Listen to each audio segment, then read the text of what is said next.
The Whispering Walls. In the small, forgotten town of Black Hollow, there stood an ancient house on the edge of the woods. The locals called it the Echo House, for it was said that the walls whispered secrets to those who dared to listen. No one had lived there for decades, but every Halloween, the children would dare each other to touch its crumbling gate, their laughter echoing into the night. One cold October evening, a young woman named Clara arrived in Black Hollow. She was a writer, drawn to the town by the legends of the Echo House. She rented a room at the inn and asked the innkeeper about the house. The old man's face paled, and he warned her to stay away. "The walls don't just whisper," he said. "They hunger." But Clara was stubborn. That night, armed with a flashlight and a notebook, she made her way to the house. The gate creaked as she pushed it open, and the wind seemed to carry a faint, mournful sigh. The house loomed before her, its windows like hollow eyes staring into the void. Inside, the air was thick with dust and the scent of decay. The floorboards groaned under her weight as she explored the rooms. In the parlor, she found an old, ornate mirror hanging above the fireplace.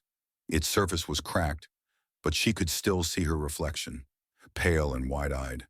Then she heard it, a faint whisper, like the rustle of dry leaves. It came from the walls.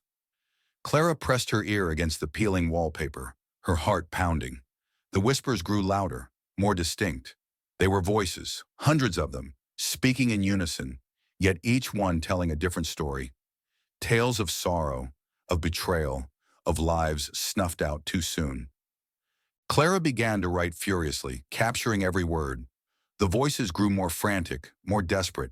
They begged her to stay, to listen, to remember. But as the hours passed, she noticed something strange. Her reflection in the mirror no longer matched her movements. It smiled when she frowned, tilted its head when she stood still. Panicked, Clara tried to leave, but the door wouldn't budge.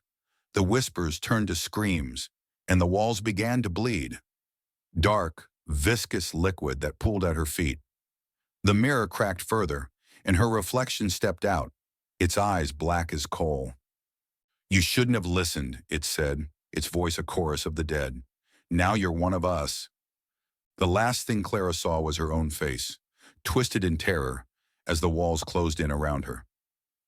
The next morning, the children of Black Hollow found the gate of the Echo House wide open. Inside, they discovered Clara's notebook, filled with stories of the dead.